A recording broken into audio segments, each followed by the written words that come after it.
Welcome to মডলেন। আজকের গল্প তারানাথ তান্ত্রিক ও শ্বেত কালী। রচনা রূপসা রায়। গল্প পাঠে ও গল্পের সূত্রধার আমি ডেভিড। শুরু হচ্ছে তারানাথ তান্ত্রিক ও শ্বেত কালী।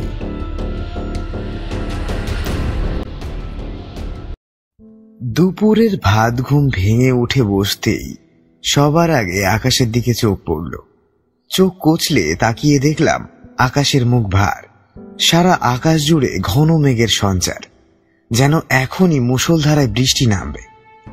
সূর্যদেবের বিন্দু মাত্র দেখা পাওয়া গেল না। আকাশ মেঘাচ্ছন্ন। রাতে জানালাটা খুলেই শুয়েছিলাম।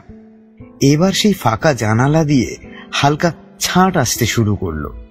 ঘড়িতে তাকিয়ে দেখলাম সবে বিকেল 4টে, কিন্তু আকাশ যেন অন্য সময় বলছে। ধুলো বালিতে ঘর ভরে উঠেছে। তাড়াতাড়ি আড়মোড়া ভেঙে উঠে জানালাটা বন্ধ করে দিলাম।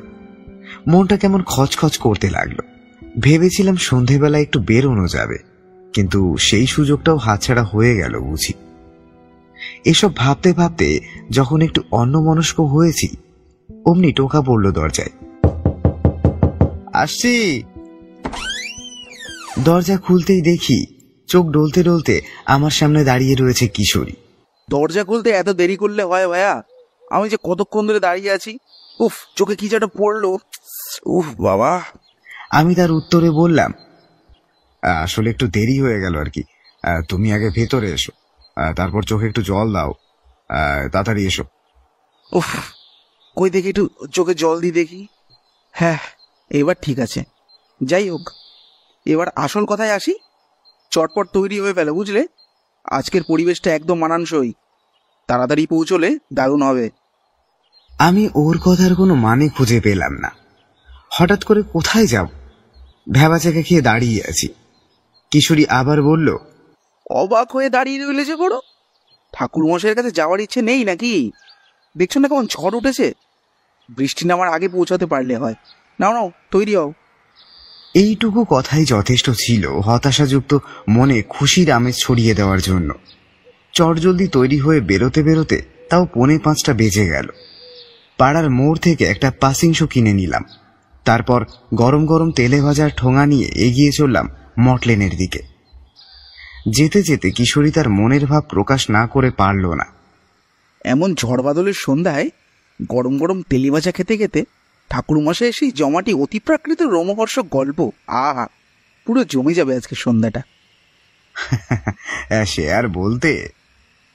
তবে এই সন্ধ্যায় গরম গরম চা পেলে খুব ভালো লাগতো কিন্তু। কিশোরীর কথা শেষ হলো না, তার আগেই ঝমঝম করে বৃষ্টি নামল। আমরা কোনো রকমে তেলে ভাজার প্যাকেটটা সামলে ছুটতে লাগলাম। ইতিমধ্যে পাসিং শোর প্যাকেটটা পকেটে চালান করেছি। ঠাকুর মশাইয়ের দোরগড়ায় আসতেই কিশোরী হাঁক পাড়তে যাচ্ছিল। আমি তাকে থামিয়ে দিয়ে দরজায় টোকা দিলাম। কিছুক্ষণ পর এসে চারিমা দরজা খুলে দিল। আসুন আসুন, ভিতরে আসুন। ইস, একদম ভিজে গেছেন দেখছি। আমি বরং জামা কাপড় দিচ্ছি। তবে বাবা তো। আমরা একে অপরের মুখ চাওয়াচাই করে জিজ্ঞাসা করলাম, ঠাকুরমশাই নেই নাকি? না না, বাড়িতেই আছেন। তবে হাত দেখিয়ে কারুর ভবিষ্যৎ গণনা করছেন। অনেকক্ষণ এসেছেন, তাও ঘন্টাখানেক তো হবেই। এই বলে চারি ভেতরে চলে গেল। আমরা বারান্দায় এসে বসলাম। মনটা একটু খারাপ হয়ে গেল। তবে আজ কি গল্প শোনা হবে না? মিনিট 3 পরে চারিমা এসে বস্ত্র দিল। সেগুলো পরিধান করে বসে রইলাম চুপচাপ। ভিতর ঘর থেকে চাপা কথাবার্তার গুঞ্জন শোনা যাচ্ছে। মিনিট 15 পরে সেই ভদ্রলোক বেরিয়ে এলেন। একবার আমাদের মুখের দিকে তাকিয়ে তিনি নীরবে বিদায় নিলেন। আমরাও যেন স্বস্তি পেলাম। আমাদের এই স্বস্তি কিন্তু ঠাকুর মশাইয়ের চোখ এড়ালো না। তিনি ঘর থেকে বেরিয়ে এসে বললেন, কি হে, মনে বেশ শান্তি লাগলো নাকি? তোমরা তো ভেবেছিলে আজ বোধ হয় এই বুড়োটার থেকে গল্প আদায় হলো না। কিশোরী প্রতিবাদ করে উত্তর দিল, এহে, একদম না ঠাকুরমশাই। আমাদের তো আপনার ওপরে সম্পূর্ণ বিশ্বাস আছে। আর তাছাড়া আপনার বয়স এমন কি? বয়স আমার কম হয়নি হে। অবশ্য তার চেয়ে অভিজ্ঞতার ভার আরো বেশি, বই কম নয়। সে যা হোক, তোমরা বসো, আমি এক্ষুনি আসছি। ঠাকুরমশাই, এই তেলে ভাজাটা এনেছিলাম আর কি। এসবের আবার কি দরকার ছিল? মিনিট 10 বাদে 3 কাপ চা, 3 বাটি মুড়ি আর তেলে ভাজা নিয়ে আমাদের সামনে রাখলেন তিনি। তা বলো, আজ তোমরা কিসের গল্প শুনতে চাও? ভূত প্রেত পিশাচ যেমন শুনেছি, তেমন শুনেছি দেবী মায়ের আরাধ্য ঘটনাও। আজ কিছু অন্য শোনান ঠাকুরমশাই, যার মধ্যে থাকবে দেবীর আশীর্বাদ, অভিশাপের কাহিনী, আবার ভৌতিক ঘটনাও। এমন কিছু কি হয়েছে আপনার সঙ্গে? ঠাকুর মশাই কিছুক্ষণ ভাবলেন, তারপর বললেন, সে এক সাংঘাতিক ঘটনা আমার জীবনের। তবে শোনো সে কাহিনী। তখন আমার বয়স ছিল কম, গায়ে শক্তিও ছিল ঢের বেশি। মাইলের পর মাইল পথ বেশ স্বচ্ছন্দে হেঁটে পার হতাম, বিন্দু মাত্র হাঁপাতাম না। এভাবেই চলতে চলতে একদিন পৌঁছে গেলাম এক গ্রামে। কি মনোরম পরিবেশ সেখানকার। বেশ অনেকটা পথ হেঁটে অল্প ক্লান্ত বোধ করছিলাম, তাই একটা বট গাছের তলায় বসে পড়লাম। তখন দ্বীপ প্রহর, মাথার ওপর সূর্য গন গন হয়ে আগুন বর্ষণ করছে। এই সময় বট গাছের নিচে বসে থাকতে বেশ আরাম লাগছিল। মৃদু মন্দ বাতাসে বসে থাকতে থাকতে চোখের পাতা বুজে এসেছে। এমন সময় একদল লোকজনের ডাকে যেন ঘুম ভাঙলো। হ্যাঁ রে, নতুন মনে হচ্ছে তো। হ্যাঁ, তাই তো, বোধ হয় পথ ভুলে চলে এসেছে। ক্লান্ত অবসন্ন দেহে হয়তো ঘুমিয়ে পড়েছে। দাঁড়া, একবার ডাকি। বাড়িতে নিয়ে যেতে হবে তো। হ্যাঁ, সেই বরং ভালো। শুনছেন? বলি ও কর্তা। ঘুমটা ভেঙে উঠে বসলাম। দেখি সামনেই দাঁড়িয়ে দুজন লোক। তাদের বয়স ওই 40 পেরিয়েছে। কাঁধে গামছা, ধুতি উঁচু করে পড়া। যতদূর সম্ভব সারাদিন কাজ করে এখন বাড়ি যাচ্ছিল তারা। আপনি কোথা থেকে আইছেন কর্তা? এনে কার বাড়ি যাবেন কন? আমরা পৌঁছাইয়া দেব আপনারে। না না, ব্যস্ত হওয়ার দরকার নেই, আমি কারোর বাড়িতে আসিনি। আমি পথেই বেড়াই, ঘুরতে ঘুরতে এখানে এসে পড়েছি। তা আপনার দেখা তো বড় ঘরের মনে হইতাছে। আপনি কি মানে আপনি? আমি জ্যোতিষ চর্চা করি। বাহ, তাহলে তো খুব ভালো। তা আপনি কি এখানে থাকবেন নাকি? আমাগো বাড়ি চলুন। না না, সেসবের দরকার নেই। আজকে রাতের ব্যাপার তো, আমি এখানেই কাটিয়ে দেব। কাল ভোরেই রওনা দেব আবার। না না, তা হয় না। এই বট গাছের নিচে আপনারে রেখে দেব? এত খারাপ কাজ আমরা করতে পারুম না। জমিদার মশাই জানলে আমাদের খুব বকা দেবেন। আপনি চলুন, রাতটা ওখানে থেকে না হয় কাল জমিদার মশাইয়ের সঙ্গে দেখা করে বাড়ি যাবেন। সবই তো বুঝলাম, তবে এই বট গাছের সমস্যা কি? ওসব কথা মুখে আনতে নেই কর্তা। রাত বাড়বে এবার, সন্ধ্যা নেমে গেছে। আপনি চলুন আমাদের লগে। এনে থাকা মোটে ভালো কাজ হবে না। অগত্যা ওদের সাথেই চলতে লাগলাম।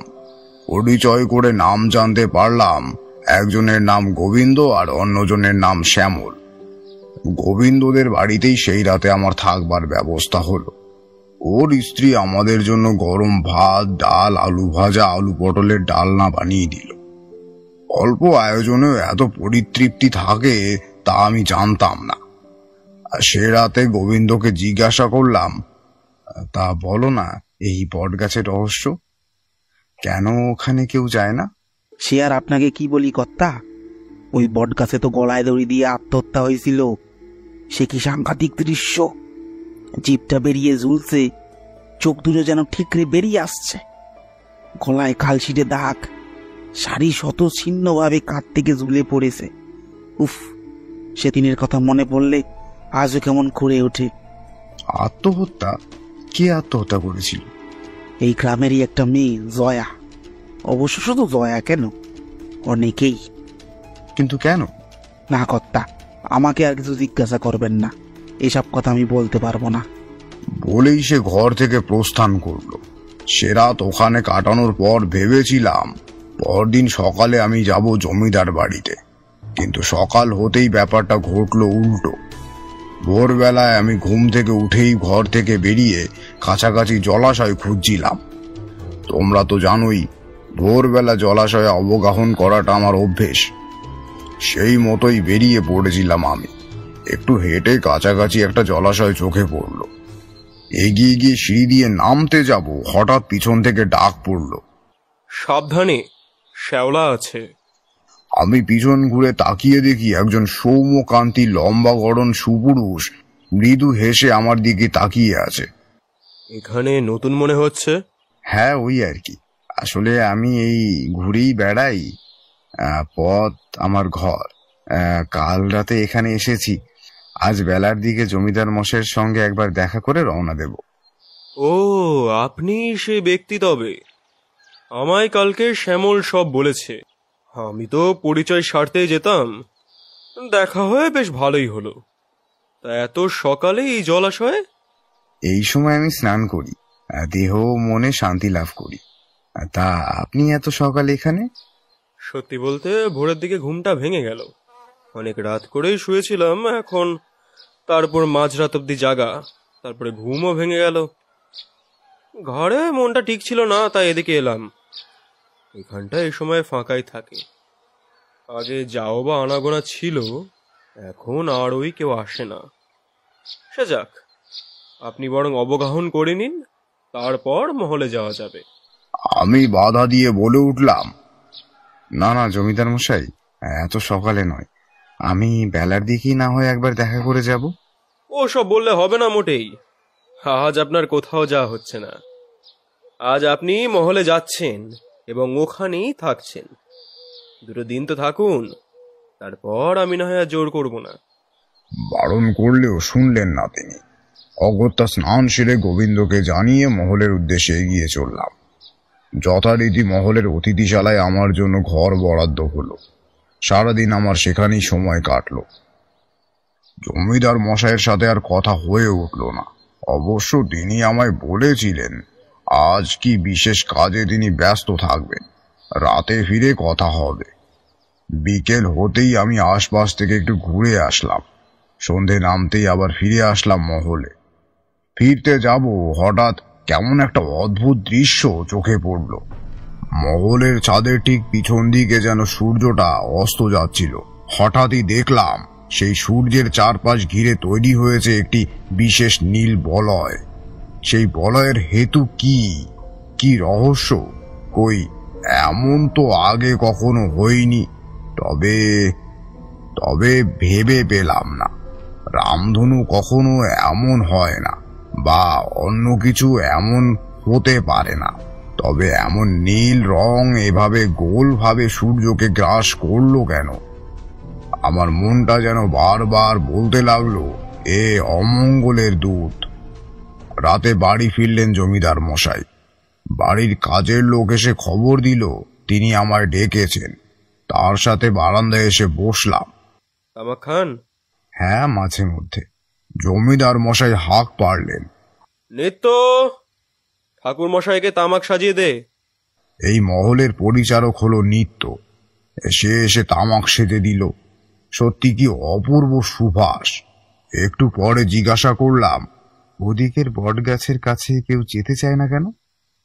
দেখলাম সঙ্গে সঙ্গে জমিদার মশাইয়ের চোখে নেমে এলো ভীতির ছাপ। তিনি আড়ষ্ট গলায় বললেন, ওসব কিছু না, আসলে জায়গাটা বড্ড ফাঁকা ফাঁকা তো, তাই গ্রামবাসীরা একটু মন গড়া কথা বলে। কিন্তু কারোর আত্মহত্যা নিয়ে তো কেউ মিথ্যে কথা বলতে পারবে না জমিদার মশাই। একটু থেমে নিয়ে আবার বললাম, আমার কাছে কিছু লুকোনোর দরকার নেই। বিকেলবেলা কাটা ঘষে শুনলাম কোনো একটা ভয়ঙ্কর অমঙ্গল আসতে চলেছে এই বাড়িতে। কোন অমঙ্গলের ইশারা করছিল তারা? আর তাছাড়া সূর্য ডোবার আগেই নিজের চোখে যা দেখলাম তাতে মনে সন্দেহের দানা বেঁধেছে। আপনি সবটা খুলে বলুন আমায়। জমিদার মশাই একটু ইতস্তত বোধ করলেন, তারপর বললেন, রাতের খাবারটা খেয়ে নিন, তারপর না হয় সব বলছি। এ কথার পরে জোর করা সাজে না। জমিদার মশাই এবার হাঁক পারলেন, নিত্য, এই নিত্য, শোন, রাতের খাবার ঠাকুর মশাইকে আমার সাথেই দিবি, আমরা একসাথে বসবো। যা, এখন সন্ধ্যাহার নিয়ে আয়। জমিদার মশাইয়ের কথায় নিত্য খাঁটি সর্ষের তেলে মাখা মুড়ি, আলুর চপ, পেঁয়াজি আর ধোকা দিয়ে গেল। মুড়ি চিবোতে চিবোতে জমিদার মশাই বললেন, একটা সময় জমিদার বাড়ি কতই না জাঁকজমকপূর্ণ ছিল, কি আজ সব শেষ হয়ে গেছে। একটা মাত্র ভুলের জন্য এই অবস্থা। জমিদার মশাই অনুতাপে মাথা নোয়ালেন। এত অবধি বলে থামলেন ঠাকুর মশাই। তারপর পাসিংসের প্যাকেট থেকে একটা সিগারেট বের করে নিয়ে জ্বালালেন সেটা। তারপর আবার বলতে শুরু করলেন। আধা ঘন্টা কাটলো, হঠাৎই জমিদার বাড়ির সামনে দেখা গেল গোবিন্দ আর শ্যামলকে এগিয়ে আসতে। আরে গোবিন্দ, শ্যামল, এসো এসো, হঠাৎ কি মনে করে? তেমন কিছু না কর্তা, আসলে সামনে তো কালী পুজো, আর আগের বার যা হলো তাই গ্রামের মানুষ বড্ড ভয়ে রয়েছে। এবছর যদি পুজো হয় তবে সেসবের জন্য তো লোক লাগবে, আর এই এনে কাজ করার জন্য অনেকেই রাজি হয়েছে। এই বছর ধান যা খারাপ হয়েছে তাতে গ্রামের চাষিদের অবস্থা ভালো নয় কর্তা। এই পুজোয় যদি কাজ করতে নেন তবে বড় উপকার হতো কর্তা। সবই তো বুঝলাম, তবে এবারে কালী পুজো তো আসলে বুঝতেই তো পারছো, সেই 5 বছর আগের করা ভুলের ক্ষমা আজও হয়নি। না হলে কি প্রতি বছর এভাবে এতগুলো মানুষকে বলি হতে হয়? হা ভগবান, এই মর্মান্তিক দৃশ্য আমি আর সহ্য করে উঠতে পারি না। এবছর তাই ভেবেছি কোনো পূজা আয়োজন করব না। অন্তত যদি এবছর পুজো বন্ধ করে মানুষের প্রাণ ভিক্ষা চাওয়া যায়। কিন্তু কর্তা, পুজো বন্ধ করলে যে দেবী রুষ্ট হবেন, আর এ কথা তো আপনার অজানা নয়। এই পুজো বন্ধ করার কথা আপনি আগের বছরও বলেছিলেন, কিন্তু সেই কথা রাখা কি সম্ভব হয়েছিল? আমি জানি কর্তা, আপনি যদি সেই সিদ্ধান্ত নেন তবে এবছরও দেবী আপনাকে স্বপ্নাদেশ দেবেন। আমি এখনো কোনো সিদ্ধান্ত নিইনি, তবে শীঘ্রই নেব, কারণ পুজোর তো আর বেশি দিন বাকি নেই। যদি পুজো হয় তবে নিশ্চয়ই তোমরা সাহায্য করবে, কাজে হাত লাগাবে। কথা বলে ওরা বিদায় নিল। বুঝলাম সব রহস্যের পিছনে রয়েছে কালী পুজো সংক্রান্ত কিছু। রাতের খাবার হলো সেদিন জামপেশ করে। এত ভুরিভোজ সত্যি অসাধারণ। খাবার শেষে জমিদার মশাই তামাক টানতে টানতে বলা শুরু করলেন। কি জানেন তো ঠাকুর মশাই, বিষয় সম্পত্তি রাখতে গেলে বুদ্ধির খুব দরকার। শুধু পরিশ্রম করলেই তো হয় না। সেসব জিনিস যদি হাতে না রাখতে পারো তবে তো সব বৃথা। আমার ঠাকুরদা, তিনি বহু কষ্ট করে এসব তৈরি করে গেছেন, কিন্তু আমার জ্যাঠামশাই তা যত্ন করে রাখতে পারেনি। বাবা আর জ্যাঠামশাইয়ের মধ্যে বিরোধ হয়েছিল জমিদারি কার আয়ত্তে থাকবে এই নিয়ে। আমার বাবা বরাবরই এসবের বাইরে নিজেকে রাখতে চাইতেন, অন্যদিকে জ্যাঠামশাই বরাবর চেয়েছেন নিজের হাতে সব কিছুর লাগাম ধরতে। কিন্তু দুটো শব্দ আছে জানেন তো, ভাগ্য, পরিণাম। এই দুটো যে কি সাংঘাতিক তা বলার অপেক্ষা রাখে না। ভাগ্য বদলাতে শুরু করলে ফকিরও রাজা হয়ে ওঠে, আর ভালো হোক বা পাপ, পরিণাম কিন্তু সবেরই আছে। ভাগ্যে হয়তো এই জমিদারি লেখা ছিল বাবার কপালেই, না হলে কোনোভাবে আর সম্ভব হয় না। না, প্রথম থেকে এই জমিদারি আমার বাবা পাননি, জ্যাঠামশাই এর ছিল সব। কিন্তু তারপর সব নষ্ট হতে শুরু করেছিল। তিনি ধীরে ধীরে সব নষ্ট করতে শুরু করলেন। পড়েছিলেন মদের নেশায়। এর নেশাই হলো সর্বনাশা। একবার পড়লে কেউ যদি নিজেকে সংযত না করতে পারে তবে সব শেষ। জ্যাঠামশাইয়েরও একই অবস্থা হলো। গ্রামবাসীদের উপর অত্যাচার, কর আদায়, এসবের থেকে মুক্তি চাইছিল গ্রামবাসী। জ্যাঠামশাই যে শুধু মদের নেশায় পড়লেন তা নয়, তিনি পড়লেন এক কাপালিকের খপ্পরে। হঠাৎ করেই গ্রামের পশ্চিম কোণে যে বড় বটগাছ আছে সেইখানে এসে উদয় হয় এক কাপালিক। সে যে কোনো কাপালিক ছিল না, তন্ত্র মন্ত্র জানা বড় মাপের কাপালিক। জ্যাঠামশাই যে এসব বিশ্বাস করতেন তা নয়, তবে মানুষজনের মুখে শুনেছিলেন তিনি নাকি অনেক বড় মাপের সাধু।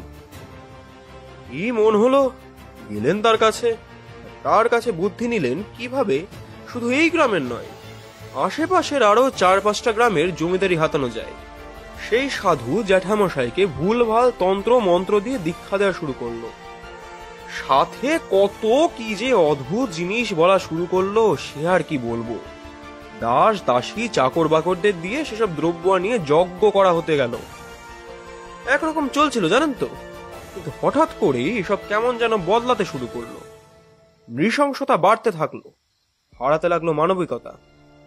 একদিন দেখলাম ছাগল আনা হয়েছে, তাকে নাকি বলি দিতে হবে। বাবা বারণ করেছিল অনেক, শোনেনি জ্যাঠামশাই। ধীরে ধীরে বলির পরিমাণ বাড়তে লাগলো, বলির ধরনও বদলাতে শুরু করলো। এবার আমার বাবা বেঁকে বসলেন।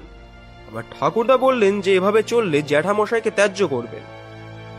সে কথা জ্যাঠামশাইকে বললেন সেই কাপালিককে। সে তখন নিজের অভিপ্রায় বদলাতে শুরু করে দিয়েছিল, যদিও লক্ষ্য ছিল স্থির। হঠাৎ করেই দেখলাম জ্যাঠামশাইয়ের মধ্যে আমূল পরিবর্তন। মদ খাওয়া ছেড়ে দিয়েছেন, সারাদিন নেশায় চুর হয়েও থাকেন না। ভাবলাম এবার হয়তো সবটা ঠিক হয়ে যাবে, কিন্তু তখনও কি জানতাম এর পিছনে আসলে কি রহস্য লুকিয়ে আছে। হঠাৎ করে দেখলাম জ্যাঠামশাই ডেকে পাঠালেন আমার পিতা আর আমার ঠাকুরদাকে। কি সব দরকারি কথা বললেন। পরে জানতে পারলাম তিনি নাকি গ্রামের লোকজনদের মধ্যে কয়েকজনকে বেছে নিয়ে পাশের গ্রামে আক্রমণ করতে যায়।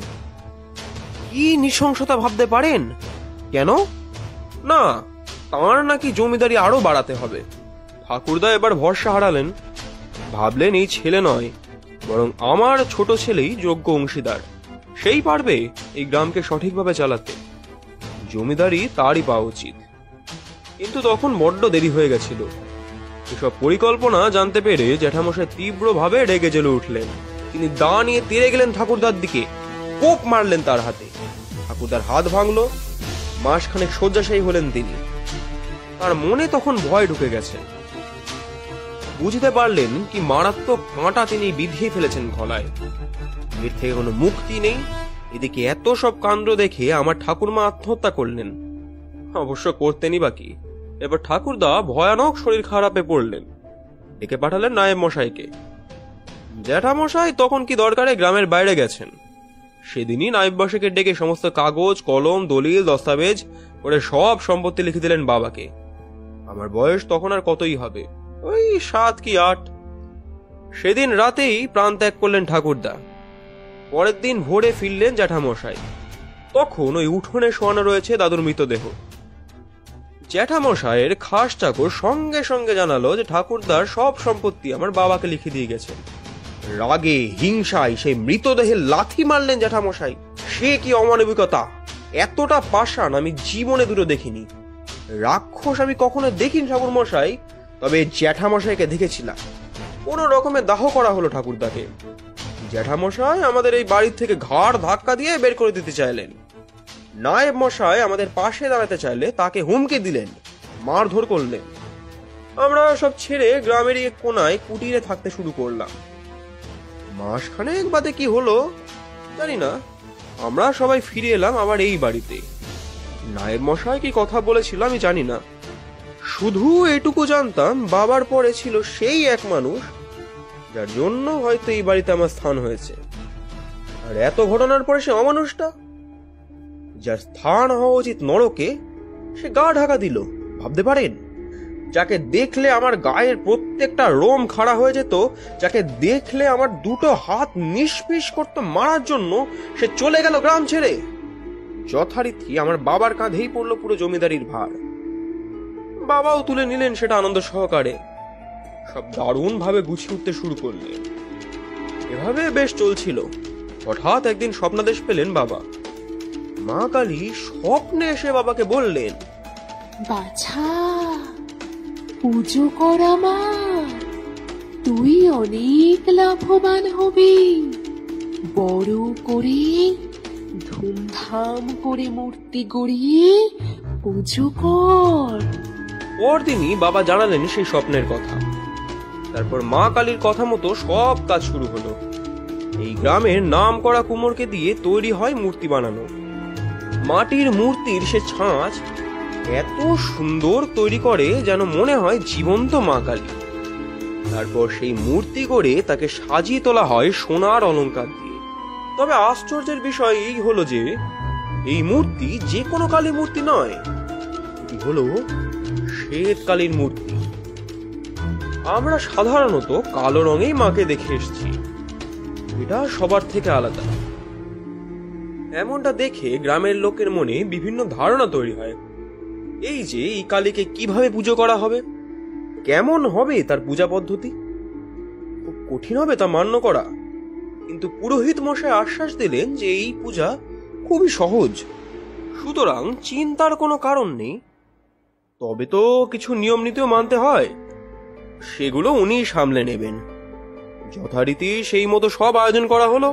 আমাদের জমিদার বাড়ির বড় উঠোনে করা হলো প্যান্ডেল, বাঁশ বেঁধে রঙিন কাপড় টাঙানো হলো বিভিন্ন কায়দায়, ঠিক মধ্যিখানে লাগানো হলো ঝাড়বাতি, আর ঠিক ওই দিকের কোণে রাখা হলো সেই শ্বেতকালীন মূর্তি। তার চোখ দুটো সোনায় বাঁধানো, চোখের উপর ভ্রু যুগল সোনার, সোনার জিভ, হাতে সোনার বালা, কানে সোনার দুল, গলায় 7 নলি হার, সবই সোনার। কি অপূর্ব লাগছিল দেখতে মাকে, দেখে চোখ ফেরানো দায়। আমাদের জমিদার বাড়ির পুরোহিত মশাই পুজোর সব দায়িত্ব নিলেন। সেদিন ছিল ঘোর কৌশিকী অমাবস্যা, গ্রামে যেন অন্ধকার নেমে এসছে। শুধু এই জমিদার বাড়িতে আলো ঝলমল করছে, বাচ্চারা খেলা করছে, উঠোনময় ছোটাছুটি করে বেড়াচ্ছে।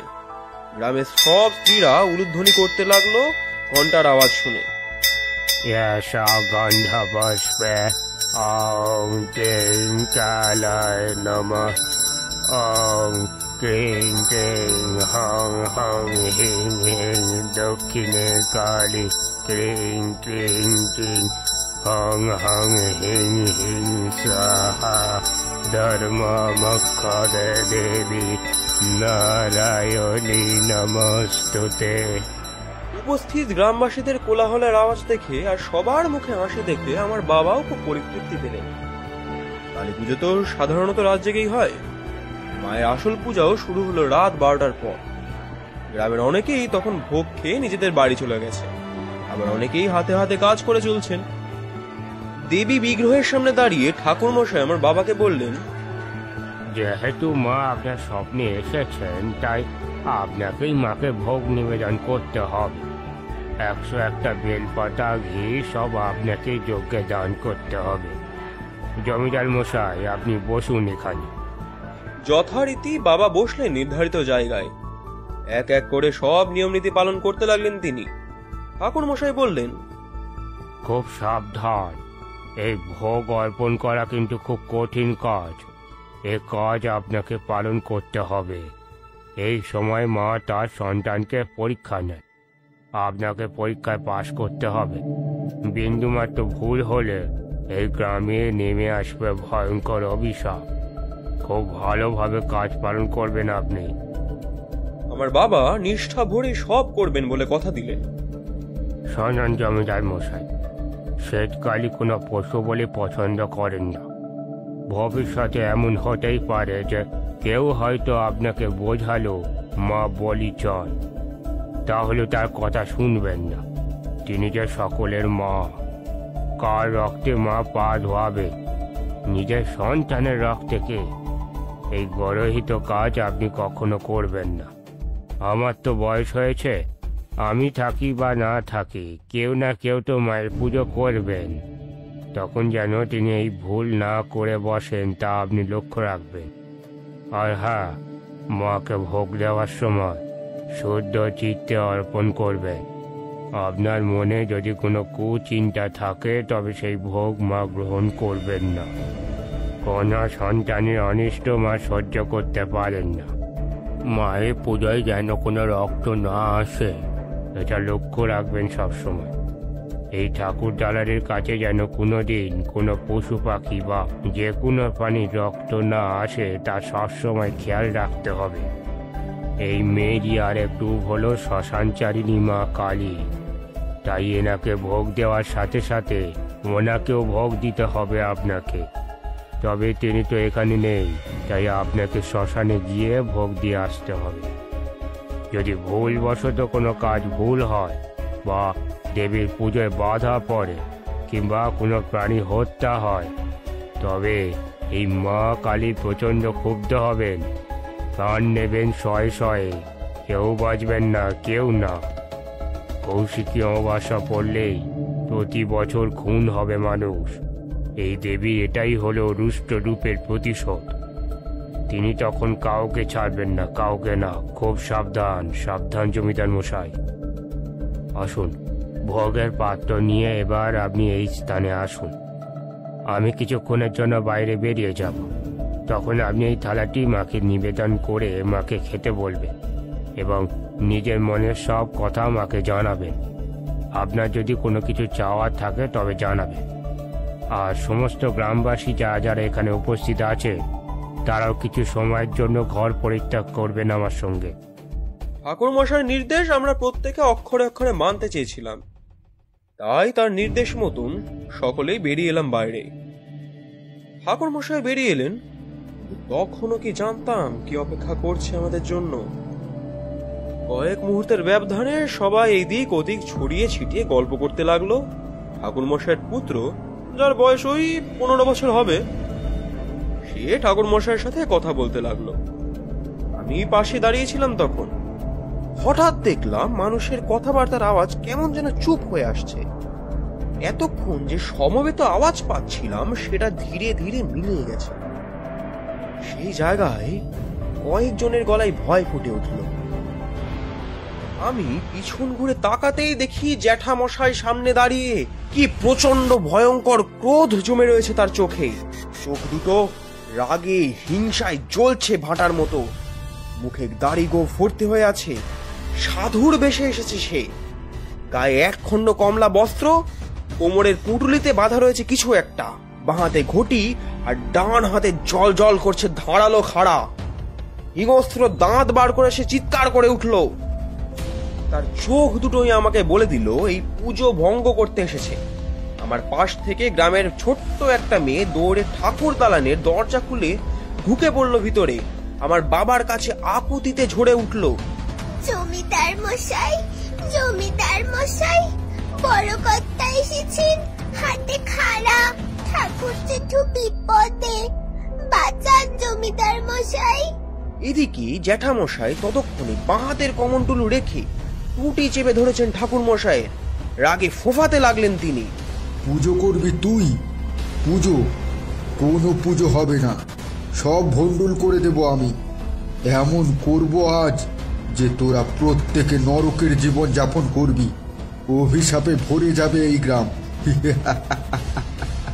আমার বাবা ভোগের থালা রেখে বেরিয়ে এসলেন বাইরে। আমাদের নায়েব মশাই আটকাতে গেলেন জ্যাঠামশাইকে, কিন্তু পারলেন না। আর গায়ের জোরের কাছে হার মানতে হলো। এক ধাক্কায় ছিটকে পড়লেন নায়েব মশাই। জমিদার মশাই, ঠাকুর মশাইকে বাঁচান।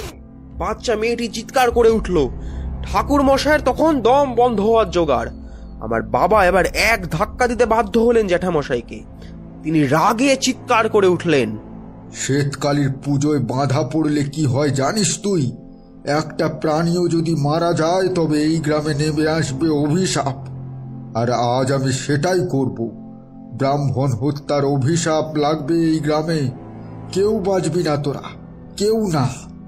বলেই জ্যাঠামশাই রাগে হিংসায় তুলে নিলেন নিজের ডান হাতে থাকা খাড়া, আর সেটা চালিয়ে দিলেন ঠাকুর মশাইয়ের গলা লক্ষ্য করে।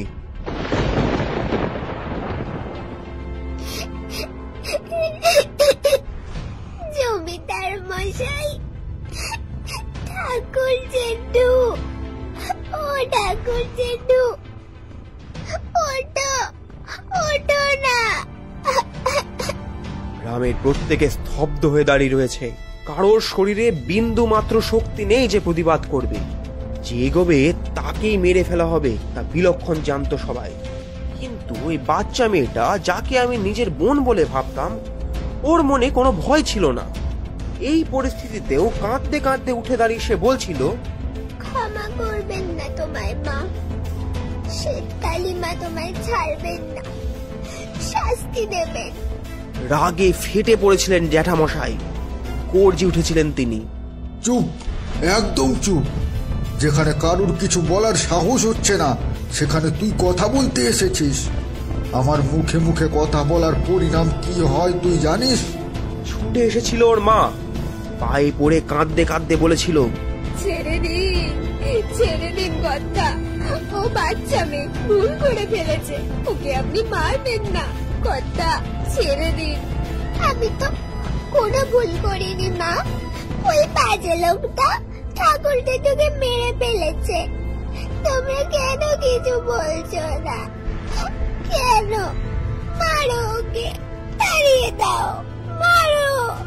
তবে রে, এত বড় সাহস তোর, এবার দেখ তোকেও কিভাবে মারি।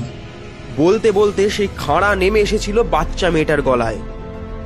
বাবা আর সহ্য করতে পারেননি, তিনি উঠে দাঁড়িয়ে জ্যাঠামশাইকে এক চড় মেরে হাতের খাঁড়া নিয়ে নেয়। সেই মুহূর্তে তিনি আর কি শাস্তি দিলেন জানি না, তবে সেই মুহূর্তে যা ঘটলো তা অবিশ্বাস্য। শ্বেতকালীর মূর্তির ডান হাতে তৈরি হলো ফাটল, মায়ের চোখ দুটো যেন জ্বলে উঠল। হঠাৎই দেখলাম জ্যাঠামশাই নিজের গলায় হাত দিয়ে চেপে ধরেছেন, তার মুখ দিয়ে ক্রমাগত আর্তনাদ ফুটে বেরোচ্ছে, তার মুখ দিয়ে রক্তপাত শুরু হতে লাগলো। দেবী মায়ের হাতের খাঁড়া নেমে এলো জ্যাঠামশাইয়ের বুক লক্ষ্য করে, সেই মুহূর্তেই মারা গেলেন জ্যাঠামশাই। এই ঘটনাটা অর্থাৎ বুকে খাঁড়া বিঁধে যাওয়ার ব্যাপারটা গ্রামের কোনো লোক দেখতে পায়নি, শুধু আমি আর বাবা ছাড়া। তারপর যেভাবে সৎকার করা হয় সেইভাবেই ঠাকুর মশাই আর ওই বাচ্চা মেয়েটার সৎকার করা হয়েছিল। ঠাকুর মশাইয়ের ছেলে চুপ হয়ে গেছিল, একদম কান্না করার অবস্থায় সে ছিল না, আর বাচ্চা মেয়েটার মা কাঁদতে কাঁদতে দালানেই মূর্ছা যায়, পূজা ভঙ্গ হয়ে যায়। আর তারপরে নেমে আসে এক অভিশাপ। সব কাটিয়ে উঠতে উঠতে সপ্তাহ লাগে। বাবা বুঝতে পারতেন আবার সবটা হাল ধরতে হবে। আমাদের একমাত্র ঠাকুর মশাইয়ের এইভাবে হত্যা আমরা কেউই মেনে নিতে পারিনি। বাবার কাজ শেষ হয়ে গেলে ঠাকুর মশাইয়ের ছেলেই হয় আমাদের নতুন ঠাকুর মশাই। পরের বছর পুজো করবেন না বলেই ধরে নিয়েছিলেন আমার বাবা, কিন্তু ঠাকুর মশাই বলে দিয়েছিলেন পুজো যেন বন্ধ না হয়। অগত্যা বুকে আশা বেঁধে আবার সব সাজানো হয়। এবার আগে থেকেই সমস্ত রকম ভাবেই নিজেদেরকে তৈরি করে নেওয়া হয়েছিল, ক্ষতি করার মতো এবার কেউ ছিল না। কিন্তু তখনও জানতাম না যে অভিশাপটা আগেই লেগে গেছে। সেদিন সন্ধ্যাবেলায় সবাই এই উঠোনে সমবেত হয়েছিল। গ্রামের মানুষজনের মুখে চোখে ভয়ের ছাপ, মনের কোনেও ভীতি। কি হয়, মা আদৌ কি পুজো নেবেন যদি কোনো অনর্থ ঘটে? সেদিন সকাল থেকে একটা কানাঘুষো খবর শুনেছিলাম যে গ্রামের একজন লোককে নাকি পাওয়া যাচ্ছে না। সে লোক আধ পাগল ধরনের, মাঝে মাঝেই উধাও হয়ে যায়। তাই আমরা সে কথা অতটা আমল দিইনি, কিন্তু সন্ধ্যা যখন 7টা বাজে সেই আধ পাগল লোকের বউয়ের কান্না শুনতে পেলাম বাহির মহল থেকে।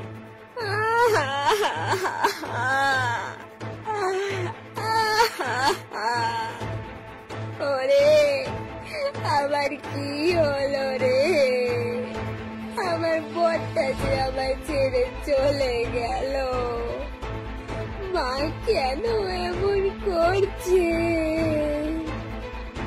নিজের সন্তানের প্রাণ কেন কেড়ে নিচ্ছেন তিনি? জমিদার মশাই, আমারে কি সর্বনাশ হলো?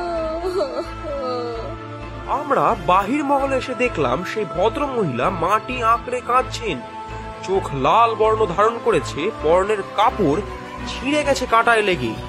তাকে জিজ্ঞাসা করে জানা গেল তার বরকে নাকি পাওয়া গেছে, তার মৃতদেহ বট গাছের নিচে পড়ে, বুকে কেউ বিধিয়ে দিয়েছে খাঁড়া।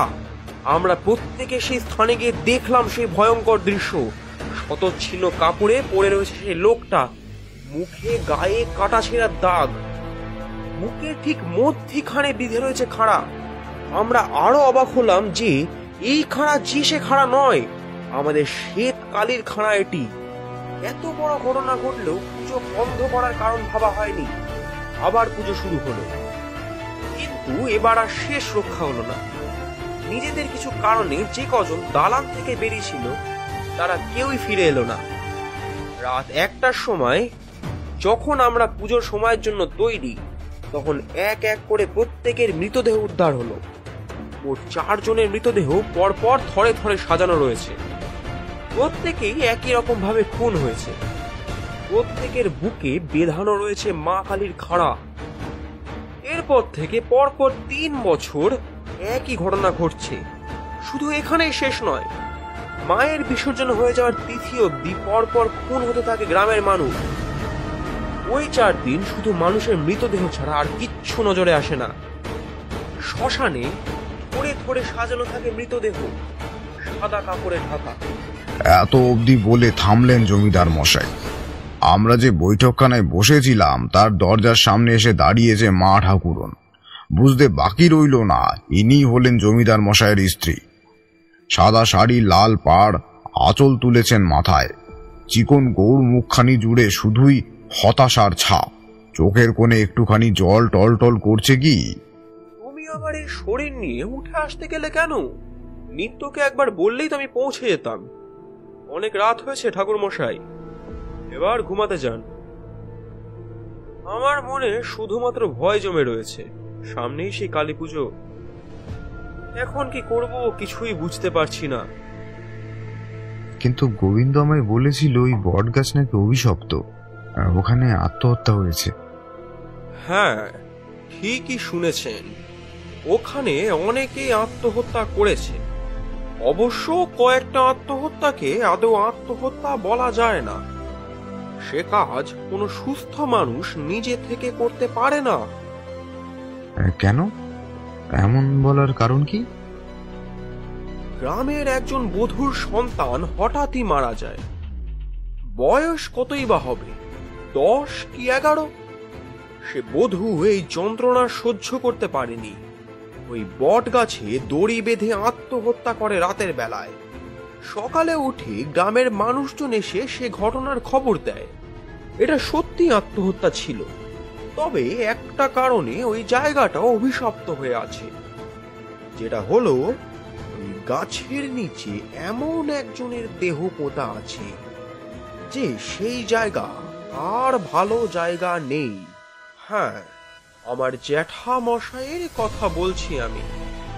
যে রাতে তিনি মারা যান, সেই রাতে ওই বাচ্চা মেয়েটি আর ঠাকুর মশাইয়ের দেহ পোড়ানো হয়েছিল।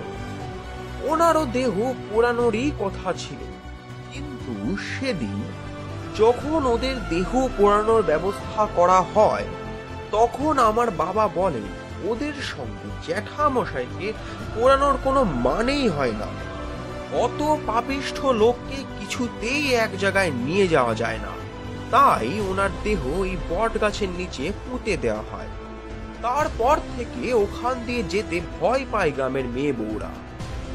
অদ্ভুত রকমের আওয়াজ শুনতে পাওয়া যায়।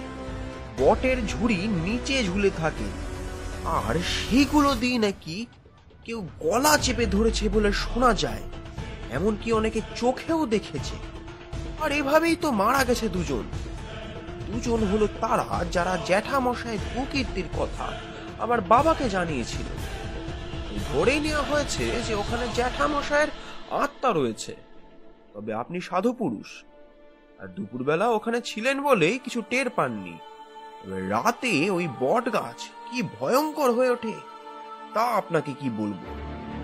আমাকে একবার ওখানে যেতে হবে জমিদার মশাই। এখানে যখন একবার এসে পড়েছি, তখন এই গ্রামকে তো অভিশাপের হাত থেকে উদ্ধার করতে হবে। আপনি ওখানে যাবেন?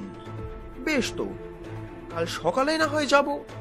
আর তাছাড়া না না জমিদার মশাই, কাল সকালে নয়, আজ রাতে, এখনই একবার যেতে হবে। আপনার যাওয়ার কোনো দরকার নেই, আমি একাই যাব। পরিস্থিতিটা বুঝে আসা দরকার।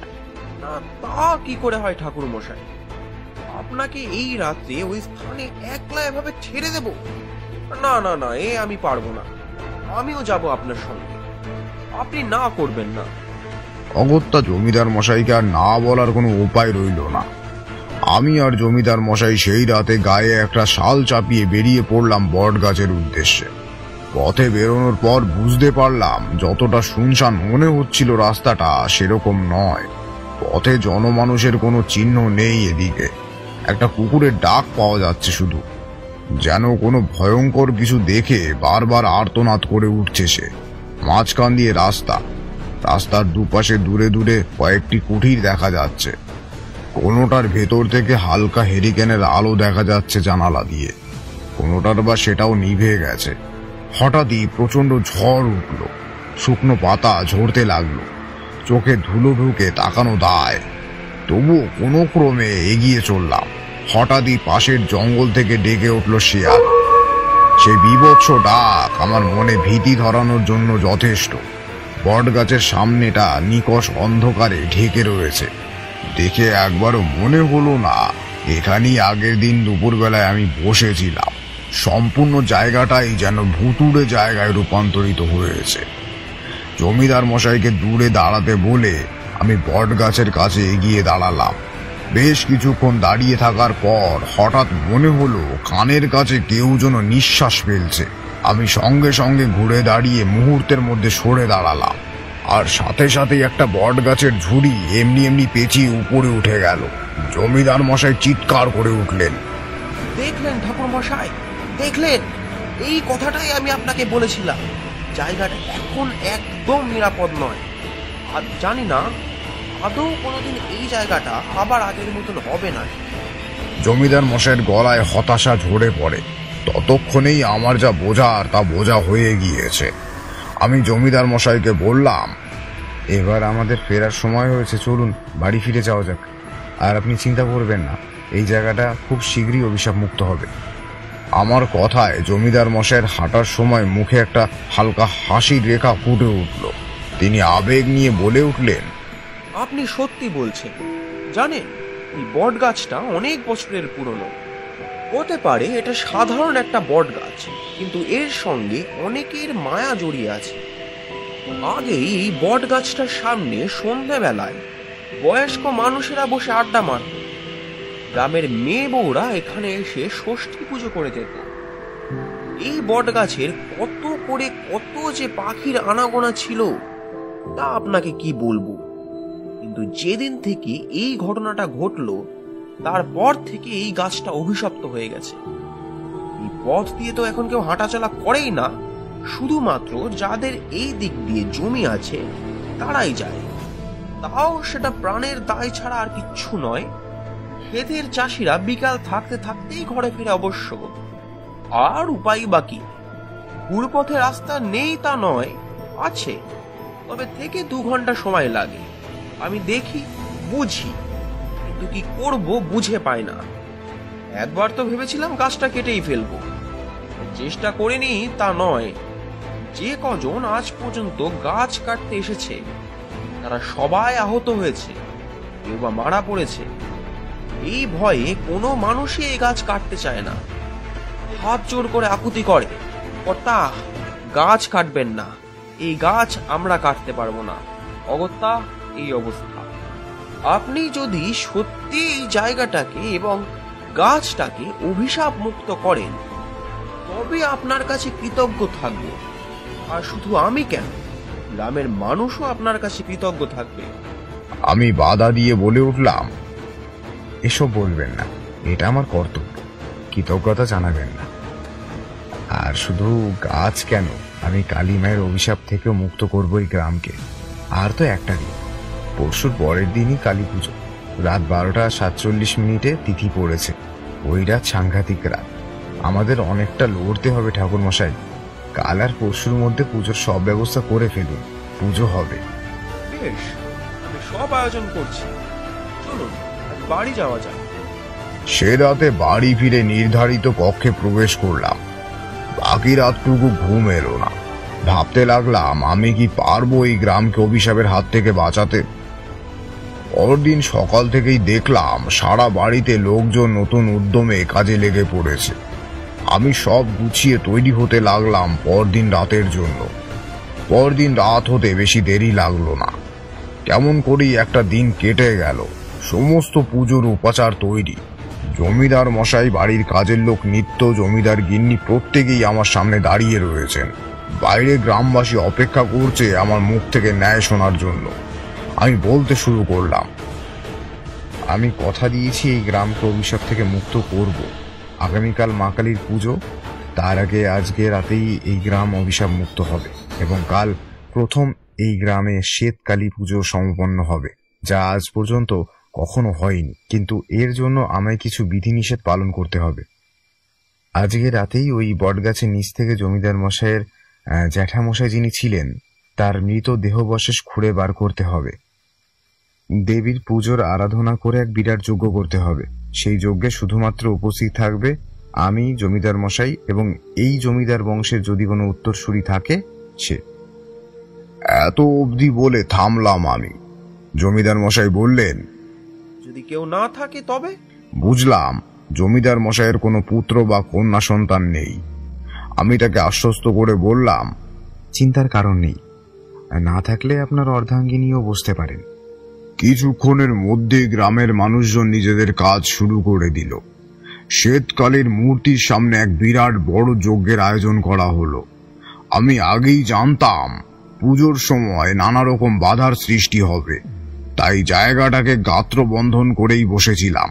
যজ্ঞ শুরু করার কিছুক্ষণের মধ্যেই সম্পূর্ণ মহল বদলে যেতে শুরু করলো। হঠাৎই সমস্ত প্রজ্বলিত প্রদীপের আলো নিভে গেল। টুপ করে অন্ধকারে ছেয়ে গেল গোটা মহল। গ্রামের মানুষজন ভয়ে চিৎকার করে উঠল। আমি তাদেরকে সান্ত্বনা বাক্য দিলাম, কেউ ভয় পেও না। কিন্তু আমি খুব ভালো করে বুঝতে পারলাম যে এই তো সবে শুরু, এখন নানা রকম সমস্যার উদ্ভব হবে এখানে। আমার পাশে বসে থাকা মহিলাকে প্রদীপ জ্বালাতে নির্দেশ দিলাম। সে দেশলাই দিয়ে একের পর এক কাঠি জ্বালতে লাগলো, কিন্তু একটা প্রদীপও জ্বলল না। বাইরে প্রচন্ড হাওয়া বইতে শুরু করে দিয়েছে তখন। সেই ঝড়ের দাপটে শুকনো পাতা বয়ে আসতে লাগলো মন্দিরের চত্বরে। চোখে মুখে ধুলো ঢুকে তাকানো দায় হয়ে উঠল। বুঝলাম কোনোভাবেই আলো জ্বালানো সম্ভব হবে না এখানে। অগত্যা মনে মনে মধুসুন্দরী দেবীকে প্রণাম করে তার কাছে প্রার্থনা করলাম। মিনিট খানেক কাটার পর আলো জ্বালতে সক্ষম হলাম আমি। গ্রামের মানুষজনের মনে বিশ্বাস ফিরে এলো। কিন্তু এর পরেই শুরু হলো আর এক সমস্যা। ঝড়ের দাপট আরো বেড়ে চলল। আশেপাশে থাকা বড় বড় গাছগুলো মাথা দুলিয়ে দুলিয়ে নাড়তে শুরু করে দিয়েছে। আমি দেখলাম গ্রামের ছেলেরা মশাল নিয়ে বাইরে দাঁড়িয়ে রয়েছে। কোনোভাবেই যজ্ঞ ভঙ্গ হোক তারা সেটা চায় না। পাশের জঙ্গল থেকে ভেসে আসে শিয়ালের ডাক। বুঝলাম কাল রাত্রি নেমে এসেছে আমাদের জন্য। মৃত্যুর বিভীষিকা করাল গ্রাসের মতো ছায়া ফেলেছে আমাদের ওপর। উঠানে ঠিক ওই পাশটায় একদম গাঢ় অন্ধকার। সেদিকে শুধুমাত্র শ্মশানের নিস্তব্ধতা, কোনো প্রাণ নেই, কোনো আলো নেই, শুধু বিশ্রী পচা গন্ধে ভরে উঠেছে চারিদিক। আমি সব ভুলে আবার যজ্ঞ শুরু করলাম। আজ আমাকে যেভাবেই হোক যজ্ঞ শেষ করতেই হবে। হঠাৎই জ্যাঠামশাইয়ের দৈত্যের হাসি শুরু হলো। চারপাশ থেকে সে যেন হাসতে হাসতে বিদ্রুপ শুরু করলো। যজ্ঞ করবি? যজ্ঞ? সব ভণ্ডুল করে দেব। প্রত্যেককে আদেশ দিলাম কেউ যেন পুজোর এই ঘর থেকে না বেরোয়। যারা বাইরের চত্বরে আছে তারাও যেন সেখানেই থাকে। মন্ত্র আওড়াতে শুরু করলাম আমি। মনে মনে দেবীকে স্মরণ করে ঘি আহুতি দিলাম যজ্ঞকুণ্ডে। মন্ত্রপুত জল ছিটিয়ে দিলাম জমিদার মশাইয়ের বাড়ির চারপাশে। একটা চিৎকার ভেসে এলো হঠাৎ। এই এসব কি ছেটাচ্ছিস তুই? ঢুকতে পারছি না কেন আমি? জমিদার মশাই, বুঝতে পারছেন, প্রতিবার আপনার জ্যাঠামশাইয়ের আত্মা এসে আপনার এই পুজো ভণ্ডুল করে দিত, আর আজকেই এই আত্মা শেষ হবে খুব শীঘ্রই। বলেই আমি যজ্ঞের সমস্ত প্রক্রিয়া শুরু করলাম। তারপর নিজেকে আর জমিদার মশাইয়ের শরীর বন্ধন করে নিলাম, আর গ্রামের লোককে বড় একটা গণ্ডির মধ্যে দাঁড়াতে বললাম। গ্রামের দুজন ছেলে এসে বট গাছের তলায় মাটি খুঁড়তে শুরু করলো। বেশ অনেকটা খোঁড়ার পর পাওয়া গেল জ্যাঠামশাইয়ের অস্থি। সেগুলোকে একসঙ্গে জড়ো করে নিয়ে যাওয়া হলো শ্মশানে। তারপর চিতা প্রজ্বলিত করে জ্বালিয়ে দেওয়া হলো। আমরাও ফিরে এলাম জমিদার বাড়ি। জ্যাঠামশাইয়ের অস্থি সম্পূর্ণ পুড়ে যাওয়ার পর সমস্ত ঝঞ্ঝা কেটে গেল। যে অসম্ভব ঝড় তৈরি হয়েছিল সেটাও গেল থেমে। আবার গ্রামে শান্তি ফিরে এলো। সবকিছু মিটে যাওয়ার পর জমিদার মশাই আমাকে বললেন, আমি ভাবতে পারছি না যে গ্রামটাকে আমি এভাবে আবার দেখতে পাচ্ছি। কত বছর আগের গ্রাম, যেখানে কোনো ভয় নেই, কোনো মৃত্যু নেই, মানুষের হাহাকার নেই, দুঃখ নেই। গ্রামের প্রত্যেকটা মানুষের মুখ আজ খুশির ঝলক দেখতে পাচ্ছি আমি। আর এই আনন্দটা তো আপনি আমাকে দিলেন। গ্রামের এতগুলো মানুষের প্রাণ বাঁচালেন আপনি, গ্রামটাকে অভিশাপ মুক্ত করলেন আপনি। আগামীকাল এই জমিদার বাড়িতে এত বড় করে পুজো হবে। এই প্রথমবার আমরা শ্বেতকালীর পুজো করতে সক্ষম হব। এই সমস্ত কিছুর কৃতিত্ব শুধু আপনার। আমি সত্যিই জানি না আপনাকে কি বলে ধন্যবাদ দেব। আজ আমার কৃতজ্ঞতার ভাষা নেই। আমার পিতার স্বপ্ন ছিল এই সুন্দর একটা গ্রাম, সোনার গ্রাম। আমি তার সন্তান হয়ে যা পারিনি, আপনি তা পূরণ করে দিলেন। আমার পিতা আজ স্বর্গত হয়েও খুব খুশি হয়েছেন, বিশ্বাস করুন। আপনাকে কিভাবে যে ধন্যবাদ দেব তা আমি জানি না। আহা, এভাবে বলছেন কেন? এটা তো আমার কর্তব্য। আমি যা করেছি শুধুমাত্র গ্রামের মানুষদের কথা ভেবেই করেছি। তবে এবার আমার কাজ শেষ হয়েছে, এবার আমাকে ফিরতে হবে। ভোর হতে আর বেশি দেরি নেই, আমি কিছুক্ষণের মধ্যেই বেরোবো। কি কথা বলছেন ঠাকুর মশাই? এ হতে পারে না। এত বছর পরে আমরা শ্বেতকালীর পুজো করতে সক্ষম হব। এত কিছু আপনি করলেন গ্রামের জন্য, আর পুজো না দেখেই চলে যাবেন? তা হয় না। কাল পুজো সম্পন্ন হওয়ার পর আপনি না হয় রওনা দেবেন। দয়া করে আর একটা দিন থেকে যান। আরতি তো শুধু আমার নয়, এই গ্রামের প্রত্যেকটি মানুষের। হ্যাঁ ঠাকুর মশাই, আর একটা দিন থেকে যান, পুজোটা দেখে যান। অগত্যা থেকে গেলাম আর একদিন। বিরাট ধুমধাম করে পুজো হলো শ্বেতকালীর। সে গল্প নয় আর একদিন শোনানো যাবে। অনেক রাত হলো হে, এবার বাড়ির দিকে এগোতে হবে তো। ঠাকুর মশাইয়ের কথায় চমক ভাঙল। এতক্ষণ তার কাহিনীর মধ্যে এতটাই ডুবেছিলাম যে ভাষা হারিয়ে গিয়েছিল। সবটা মন দিয়ে খালি শুনছিলাম। রাত নেমেছে মটলেনে। ধীরে ধীরে বাইরের দিকে তাকালেন তারানাথ। দেখলাম বৃষ্টিটা কমে এসেছে। আমি আর কিশোরী এবার তারানাথকে বিদায় জানিয়ে বাড়ির পথে পা বাড়ালাম।